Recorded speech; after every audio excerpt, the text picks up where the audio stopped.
There's this thing that happens. You post a video, you worked hard on it, you're proud of it, and almost immediately you go and check how it's doing. And it's fine. It's doing okay. Maybe not amazing, but okay. And then for some reason, you go and look at somebody else's channel, somebody in your niche, someone who started around the same time as you, and their video, a video that honestly is worse than your video, has 3 times the views yours does. And just like that, the video you were proud of an hour ago feels like nothing. Sounds familiar? Well, that's what we're talking about today. And I promise you, by the end of this video, you're going to think about that feeling very differently. Okay, so let's actually talk about what comparison does to you as a creator. Because I don't think most people realize how deeply it affects not just how you feel, but how you actually perform. And I'm not just talking about the obvious stuff, the discouragement, the self-doubt, and all of that. Yeah, it's real, but we'll get into it. But there's something more subtle happening that I think is way more damaging. And it's this. When you're constantly comparing your channel to somebody else's, you slowly stop making your content and you start trying to make a worse version of theirs. You start copying their format, their style, the way they structure their videos, the topics they cover, not because you're lazy or unoriginal, but because comparison tricks your brain into thinking that what they're doing is the right way, and if you could just do it like them, you'd get the same results. But here's the problem. You're not them, and your audience, your actual audience, the people who are going to genuinely connect with you and what you make, they don't need another version of that person. They can already watch that person. What they need is you. And when you're busy being a knockoff of somebody else, they can't find you because you're not really there.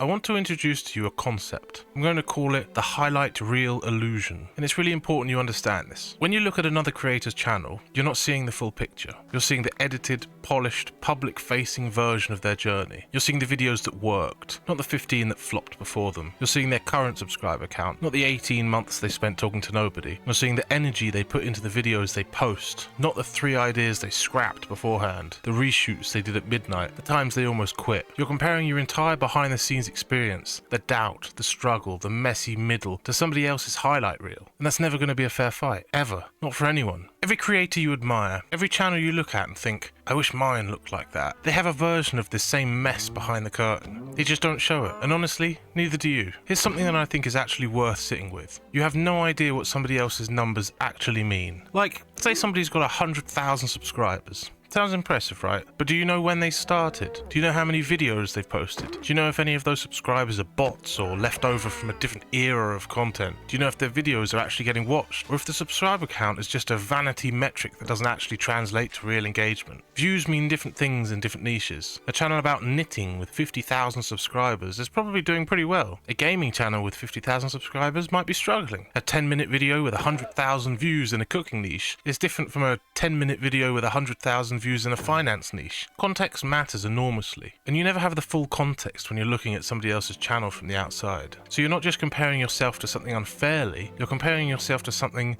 that you don't even fully understand. You're making yourself feel bad on incomplete data, which is, when you put it like that, a bit mad, isn't it? Let me tell you about something called the comparison spiral, because I think most of you know this feeling, even if you've never heard it named. It starts small. You look at one channel, you feel a bit rubbish, so you look at another, maybe to reassure yourself, maybe out of morbid curiosity. And that one's doing well too, so you look at another, and another.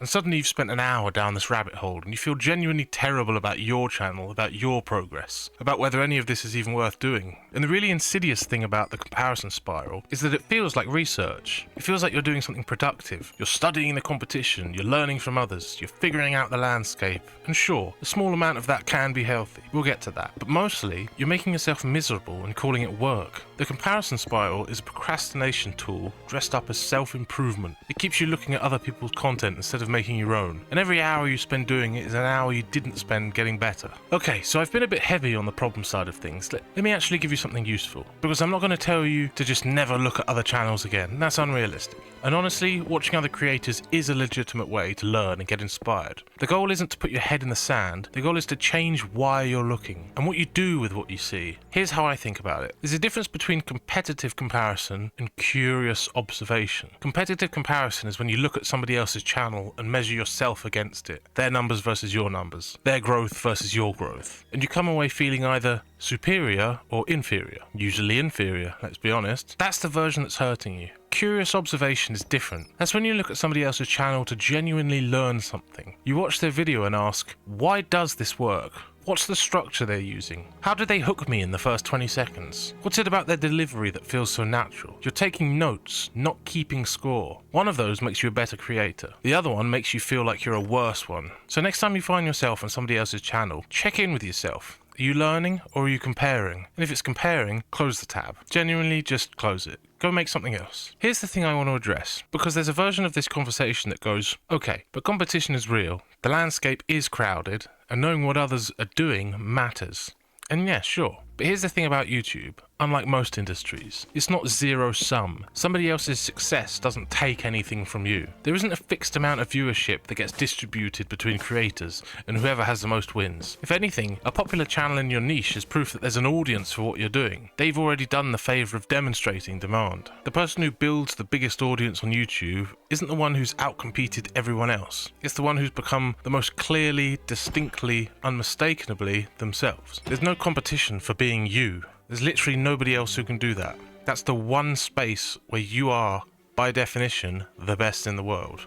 And yes, that sounds like a motivational poster, I know, but it's also strategically true. Niche channels, specific voices, unique perspectives, those are the channels that build loyal audiences, not the ones that tried to copy what was already working. Let me give you something concrete. 3 actual things to do differently. First, define your own metrics. And I mean metrics that are actually in your control, not subscriber count. That's downstream of everything else. Not views, same problem. What about, did I make a video I was proud of? Did I try something new in this video? Did somebody comment to say this helped them? Is my editing getting tighter than it was 3 months ago? These are things you can genuinely track, genuinely improve, genuinely feel good about. Chasing somebody else's numbers is chasing something you can't control. Building your own craft is something you can do right now, today, with the camera you already have, with the microphone you already have, with the editing software you already have. Second, create a dark period for comparison. For a fixed amount of time, could be a month, could be 3 months. Make a rule that you don't look at competitor channels at all. Not to study, not to feel bad, not to just check.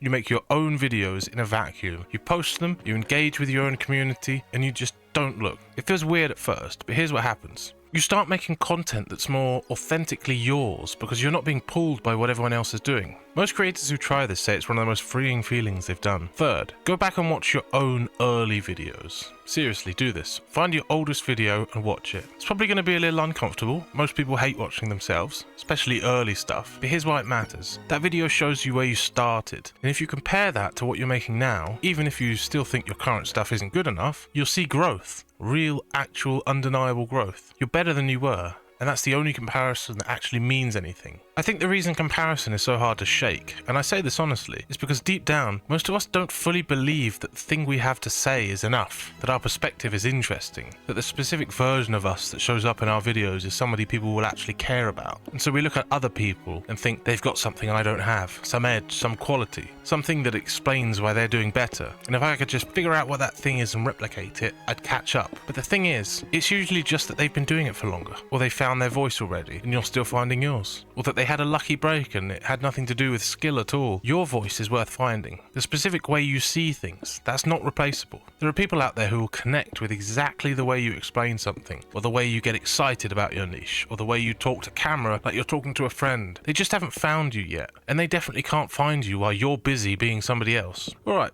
that's what I've got. And if you're going to take one thing from this, just one, make it this. The next time you feel that comparison sting, that quiet little voice that goes, why is their channel doing better than mine? Instead of going down that rabbit hole, open a new document, or pick up your camera, or just sit and think about the next video you want to make. Because that impulse, that slightly competitive, slightly painful feeling, is actually energy. And you get to choose what to do with it. You can let it pull you down, or you can let it push you forward. The creators who last are the ones who figured out how to use it as fuel. Drop a comment if this resonated. Tell me, what's the channel or creator you find yourself comparing to the most? You don't have to name them, but be honest with yourself about it. And if you've got a friend who's in this exact trap right now, send this their way. See you in the next one.